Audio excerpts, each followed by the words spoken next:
ourselves to death, but we will bury them with their own confusion. We shall prevail.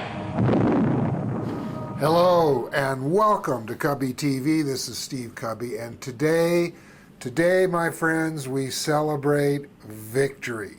That's right, victory in South Lake Tahoe. As you may know, if you've been following our shows, we've been battling with the city attorney. He had changes that he wanted us to make in the initiative. We refused to even discuss it and told him issue the title and summary first, and then we'll talk. So last night I got a message from the city attorney saying that he was ready to write the title and summary, but we really need to meet first. And I wrote him back and I said very simply, what part of I am not going to meet with you until we first get our title and summary did I not make clear? So I sat down with the city attorney and the city manager, and he began to explain his concerns.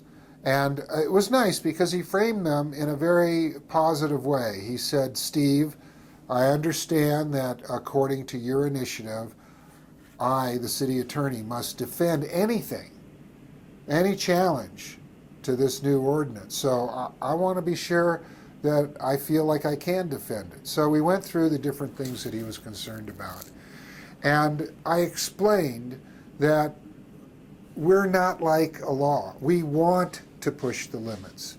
We have a severability clause in our initiative, so why not take some chances? Why not put some things out there like making it a crime to cooperate with the feds on a marijuana bust and see if it'll fly? I mean, we've got a free lawyer. The city's going to foot the cost in any challenges, so why not break this horrible pattern and practice of local jurisdictions going after dispensaries, going after medical marijuana, and referring anyone that opposes them to outside paramilitary organizations like the DEA. If they try that here in South Lake Tahoe, if they solicit, if they cooperate, if they provide security backup, that's a crime punishable by a year in jail. And he accepted that. He accepted my explanation that the health and safety of patients is at risk so long as feds can be called in here to make our lives miserable. Now, another thing that I discussed with Tom Watson, the city attorney, and Nancy Carey, the city manager, was the issue of business licenses. I mean, it blew their minds. They couldn't get their head around the idea that our initiative will exempt marijuana dispensaries and delivery services from having to get a business license. It was just, they just couldn't get their head around it. And I said, look, that business license has been abused. When one of the dispensaries here wanted to move 3 doors down because it was a better situation for them, they got an approval, they went ahead and they went into escrow, and then the city council said, well, on second thought, we're not going to approve your move. Well, I think that's abuse. And I think the only way that you stop abuse is to take that power away from the city so that next time that they have a choice to abuse their power, they think twice. And I was surprised, but the city attorney and the city manager both accepted that argument, or at least they didn't have any further issues with that. So now what happens? Well, I've already been to the paper. I gave them our title and summary. They're going to publish it on Saturday, and then sometime about the middle of next week, we'll get a certificate.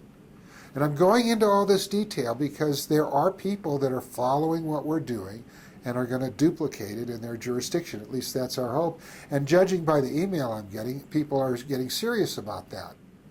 So you've seen already that when the city attorney refused to issue our title and summary, We not only gave him the part of the election code that says it's mandatory for him to do that, but we gave him another part of the election code that says it's a crime punishable by up to 3 years in jail if you interfere with, slow down, obstruct, in any way negative affect the progress of a voter initiative.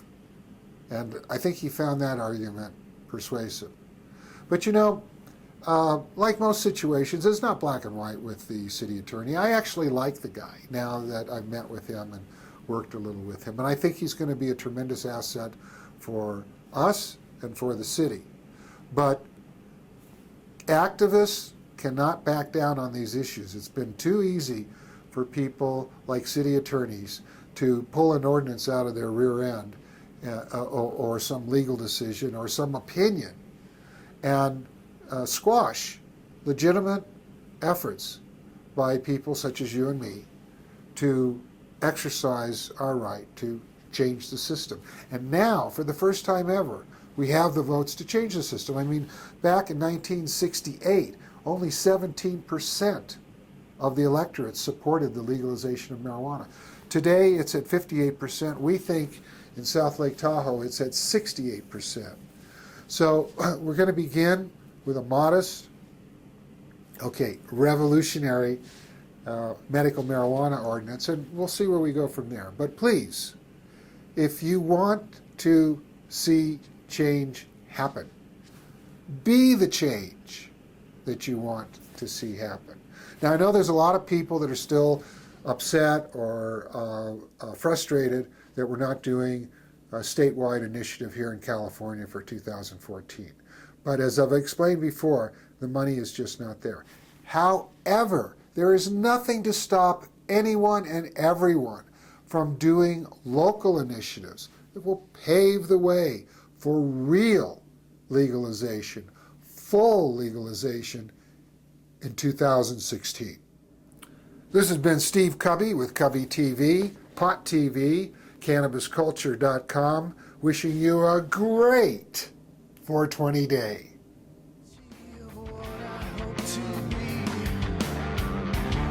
So heavy where I stand.